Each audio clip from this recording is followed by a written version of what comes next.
오늘 8월 17일입니다. 월요일입니다. 또 새로운 한 주가 시작이 되었습니다. 계속 더운 날씨가 계속 지속되고 있습니다. 건강 조심하시기 바랍니다. 오늘 본문의 말씀은 로마서 11장입니다. 로마서 11장 1절에서 10절까지 말씀을 같이 보시겠습니다. 사도 바울이 9장에 들어와서 자기의 고통을 이야기하는데 그것은 유대인들에 대한 고통이었습니다. 자기 동족이 구원받지 못하고 자기 동족이 하나님을 떠나는 또 자기가 알고 있는 그 복음, 예수님께서 오셔서 가르쳐 주신 그 복음을 받아들이지 않는 자들이 대부분인 그런 상황 아래서 사도 바울은 고통을 겪고 있는 그런 내용이죠. 오늘 본문의 내용도 오늘 11장의 내용도 비슷한 내용입니다. 유대인에 대한 그 깊이 있는 설명을 오늘 11장이 우리에게 주고 있습니다. 사도 바울이 이렇게 말합니다. 하나님께서 자기 백성을 버리셨느냐 하는 것이죠. 그렇지 않다 이렇게 말합니다. 자, 1절을 한번 보십시오. 그러므로 내가 말하노니 하나님이 자기 백성을 버리셨느냐? 그럴 수 없느니라. 그러니까 하나님께서 선택, 그 구원이라는 것은 하나님의 선택에 있고, 그리고 호세아를 통해서 이스라엘을 통해서 하나님께서 이스라엘 백성 전체를 선택하신 게 아니다. 그렇게 말하죠. 그러면서 사도 바울이 하나 알게 된 것이 있다면 구원은 전적으로 하나님의 선택에 있는데 그 선택이라는 것은 유대인 전체를 선택하지 않으셨다는 겁니다. 그런데 이제 눈에 보이는 그 사도 바울의 눈에 보이는 현실은 어떠하냐 하면 아마도 대부분의 유대인들이 복음을 받아들이지 않은 것 같습니다. 특별히 예수님께서 십자가에 못 박혀 돌아가시는 것을 사람들이 봤기 때문에 절대 예수님을 믿지 않는 아마 그런 절대 유대인들이 대부분의 유대인들이 하나님의 복음을 받아들이지 않는 그런 상황이었던 것 같습니다. 그래서 이렇게 말하는 거죠. 하나님이 자기 백성을 버리셨느냐? 그럼 유대인들은 모두 다 구원받지 못하느냐 하는 거죠. 그렇지 않다 그렇게 대답을 합니다. 그러면서 사도 바울이 그 엘리야의 말을 인용합니다. 엘리야의 말 2절 보십시오.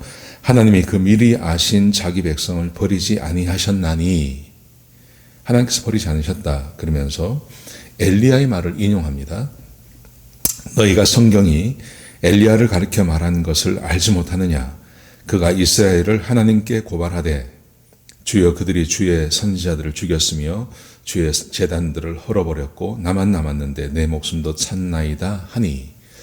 아마 이 사건은 잘 아실 것입니다. 열왕기상 19장에 나와 있는 사건입니다. 18장에서 엘리야가 갈멜산에서 바알 선지자 450명과 대결해서 이기지 않습니까? 하늘에서 불이 떨어져서 이기죠. 그리고 바알 선지자 450명을 죽였습니다. 그리고 얼마나 큰 승리를 했습니까? 그런데 잘 아시겠지만 이세벨이 자기를 죽이겠다 그러죠. 그랬더니 그 말을 듣고 이 엘리야가 도망을 갑니다. 도망을 가서 그 하나님의 삶 호렙산으로 도망을 갔습니다. 거기서 하나님을 만난 다음에 하나님께 지금 이 탄원을 하고 있는 겁니다. 하나님, 사람들이 나를 죽이려고 합니다. 사람들이 선지자도 죽였고 모든 사람을 다 죽였고 저까지 죽이려고 합니다. 그렇게 하나님께 탄원을 하니 하나님께서 그때 이렇게 대답을 하십니다. 4절에 보시면요. 그에게 하신 말씀 대답이 무엇이냐? 내가 나를 위하여 바알에게 무릎을 꿇지 아니한 사람 7,000명을 남겨두었다 하셨으니 하나님께서 그때 엘리야에게 아니다. 네가 보기에는 아무도 없고 오직 너 한 사람만 나를 따르는 것 같지만 사실은 그렇지 않다. 지금도 이 이스라엘 안에 나를 따르는 자가 무려 7,000명이나 있다. 염려하지 마라. 하나님께서 그렇게 말씀하셨습니다. 지금 그 말씀을 여기 인용하고 있는 겁니다. 사도 바울은 자기가 보기에 유대인 중에 믿는 사람이 없는 것 같아요. 그래서 마치 하나님께서 유대인들을 다 버리신 것 같은 느낌을 받을 수 있는 겁니다. 그런데 사도 바울이 말하기를 그렇지 않다. 7,000명을 하나님께서 남겨두셨다. 그렇게 말하고 있는 것입니다. 그러면서 사도 바울이 어떤 희망 같은 것을 말하고 있습니다. 자, 5절을 보십시오. 그런 적 이와 같이 지금도 은혜로 택하심을 따라 남은 자가 있느니라. 지금도 남은 자가 있다. 7,000명 남은 자가 있다. 여러분, 하나님의 선택이라는 선택의 교리라 그러죠. 이 선택의 교리가 얼마나 중요하냐 하면, 하나님의 선택의 교리가 아니면 대부분은 어떤 거냐면 사람이 스스로 결정하는 겁니다. 그래서 사람이 복음을 전해야 되고, 그리고 그 복음을 잘 전하고 그 복음을 받아들이는 사람도 마음이 열려야 되고, 그래서 사람들끼리의 어떤 복음을 잘 전하는 것과 잘 받아들이는 것, 여기에 마치 한 영혼이 구원받는 것을 결정하는 것처럼 느끼게 되는 겁니다. 선택이 아니면요. 그러면 무슨 현상이 벌어지냐 하면 절망적인 시대가 있습니다. 절망적인 시대라는 것은 두 가지 종류가 있습니다. 하나는 굉장히 살기가 좋은 세상이 되는 겁니다. 세상이 아주 살기가 좋아집니다. 굉장히 살기가 좋아지면 대부분의 사람들은 종교에 관심이 없습니다. 사람들이 종교에 관심이 없고 현세에서 즐거움과 쾌락을 누리는데 탐닉하게 되어 있습니다. 지금 우리 미국이나 한국 같은 상황이죠. 너무너무 살기가 좋아서 굳이 교회를 가지 않아도 되고, 굳이 하나님을 찾지 않아도 되고, 사람들은 먹고 사는데 전혀 문제가 없고, 이런 상황이 되면 대부분의 사람들은 하나님이나 아니면 종교에 관심을 갖지 않게 되는 겁니다. 이런 상황이 있고요. 이런 상황이 되면 얼마나 전도하기에 힘이 들겠습니까? 그러니까 사람들은 절망하게 되는 거죠. 또 하나는 북한같이 독재 체제가 되는 것입니다. 공산당같이 독재 체제가 되는 겁니다. 지금 중국이나 또 북한이나 아니면 무슬림 같은 경우죠.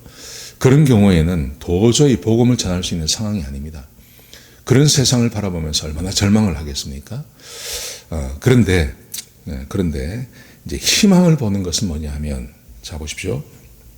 그런데 이런 상황 가운데서 희망을 보는 것, 지금도 은혜로 택하심을 따라 남은 자가 있느니라.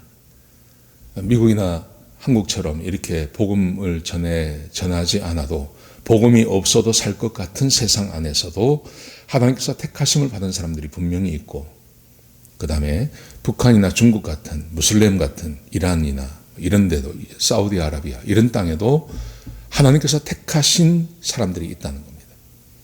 그러니까 전도라는 것은 어떤 거냐 하면 하나님께서 택하신 사람들을 찾아내는 거죠. 그게 전도라는 거죠. 내가 사람을 감동시키고 사람을 막 어떻게 감동시켜서 사람들을 주께로 데려오는 게 아니라 하나님께서 택하신 사람이 있습니다. 전도해보면 압니다. 전도해보면 정말 하나님께서 택하신 사람들이 있습니다. 그래서 별말 하지 않았는데 아주 감동하고 받아들이고 그리고 하나님께로 돌아오는 사람들이 있습니다. 지금 사도 바울이 그 말을 하는 겁니다.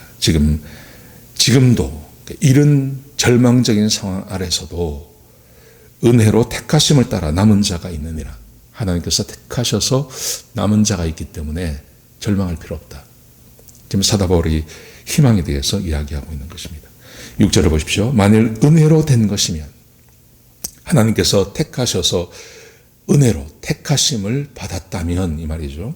그러면 행위로 말미암지 않음이니 그렇지 않으면 은혜가 은혜되지 못하느니라. 이렇게 하나님의 택하심을 받은 사람들은 유대인들의 특징인 그 율법을 지켜야 된다고 하는 그것을 고집하지 않는다는 겁니다. 복음을 들으면 금방 알아듣는다는 겁니다. 고집하지 않고 그 복음을 받아들이고 그 율법으로 구원받는 것에 대해서 포기하고 자기들이 가지고 있던 그 율법에 대한 모든 지식을 다 포기하고 복음을 받아들이는 사람들이 있다는 것입니다. 여러분, 어떤 세상에도 다 마찬가지입니다. 지금처럼 이렇게 굉장히 미국이나 한국처럼 이렇게 서방 세계를 말하는 거죠. 굉장히 살기 좋은 세상 안에서도 부족함이 없을 것 같은데 그 안에서 복음을 받아들이면 복음에 감사하고 감동하는 사람이 있고요. 그리고 굉장히 억압적인 세상 가운데 무슬림이나 중공이나 이런 북한이나 이런 곳에서도 복음을 받아들이면 굉장히 감동적으로 받아들이는 사람들이 반드시 있다는 것입니다. 그래서 사도 바울이 역시 말하기를 역시 구원은 하나님의 선택에 있다. 이렇게 강조하고 있습니다. 7절을 보십시오. 그런즉 어떠하냐? 이스라엘이 구하는 그것을 얻지 못하고 오직 택하심을 입은 자가 얻었고 그 남은 자들은 우둔하여졌느니라. 오직 택하심을 받은 자가 얻었고 이스라엘이 구하는 그것을 얻지 못하고 이스라엘이 유대인들이 지금까지 계속 주장하고 있는 율법을 지킴으로 구원받는 것, 이것으로는 구원받지 못하고 오직 택하심을 입은 자만 구원받습니다. 그렇게 사도 바울이 결론적으로 이야기하고 있는 것입니다. 여러분, 그러므로 구원은 전적으로 하나님의 은혜에 있습니다. 그리고 하나님께서 택하신 사람이 있습니다. 전도하고 선교하는 것은 하나님께서 택하신 사람들을 찾아내는 겁니다. 세상을 감동시키는 게 아니고요. 그게 아니고요. 하나님께서 택하신 사람들을 찾아내는 것. 그게 전도라고 할 수 있겠죠. 자, 오늘 본문에 그 뒤에 8절의 말씀해 보시면 이런 말씀이 있습니다. 자, 제가 읽겠습니다. 기록된 바 하나님이 오늘까지 그들에게 혼미한 심령과 보지 못하는 눈과 듣지 못할 귀를 주셨다 함과 같으니라. 하나님께서 택하신 사람들, 그 사람들은 은혜로 구원을 받습니다. 근데 그 나머지 사람들은 복음을 거부합니다. 하나님의 은혜를 받아들이지 않습니다. 그리고 오직 자기들이 믿고 있는 그 율법으로 구원받는 것을 굉장히 강조합니다. 여러분, 이것을 고집하면 고집할수록 무슨 일이 벌어지냐 하면 이렇게 되어 있죠. 하나님이 오늘까지 그들에게 혼미한 심령과, 혼미한 심령은 깨끗해야 됩니다. 심령은 이렇게 심플해야 되죠. 근데 혼미합니다. 혼미한 심령을 가지고 있습니다. 그래서 복음을 들어도 이해를 못하는 겁니다. 그래서 하나님의 선택받은 사람 외의 사람들, 자기들의 것을 고집하는 사람들에게는 혼미한 심령을 주시고 보지 못할 눈, 봐도 보지 못할 눈을 그들에게 주시고 그리고 듣지 못할 귀를 주십니다. 봐도 보지 못하고 들어도 듣지 못하고 그리고 생명의 말씀이 전해짐에도 불구하고 그 생명을 알지 못하는 사람들이 있다는 것입니다. 여러분, 하나님께서 세상을 그렇게 하십니다. 선택한 사람들에게는 하나님께서 은혜를 주십니다. 하나님의 은혜가 임했다는 말은 보지 못하는 것을 보게 되는 것입니다. 이해하지 못하는 것을 듣고 알게 되는 것을 말하는 것입니다. 그게 전적인 하나님의 은혜입니다. 그렇죠?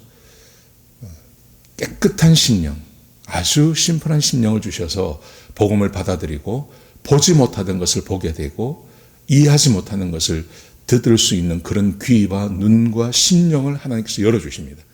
그러면 복음을 받아들이게 되는 것입니다. 예수님께서 이 땅에 오셔서 그 비유를 말씀하세요. 비유를. 그래서 비유로 자꾸 말씀하시니까 제자들이 묻습니다. 예수님, 왜 비유로 말씀하십니까? 그랬을 때 예수님께서 들을 귀 있는 자만 듣게 하려고, 하나님께서 택하신 사람들만 주께로 돌아오게 하시려고, 그래서 하나님께서 예수님께서 비유로 말씀하신다고 그렇게 말씀하셨거든요. 그래서 예수님께서 들을 귀 있는 자는 들을지어다 그렇게 말하거든요. 대부분의 사람들 못 알아듣습니다. 예수님께서 비유로 말씀하신 그 비유 대부분의 사람들이 못 알아듣습니다. 씨 뿌리는 비유, 그걸 누가 알아듣습니까? 모릅니다. 그래서 제자들이 묻습니다. 예수님, 아까 씨 뿌리는 비유를 말씀하셨는데 그게 도대체 무슨 말입니까? 그랬더니 예수님께서 그 제자들에게만 풀어서 설명을 해 주십니다. 들을 귀 있는 자는 들을지어다.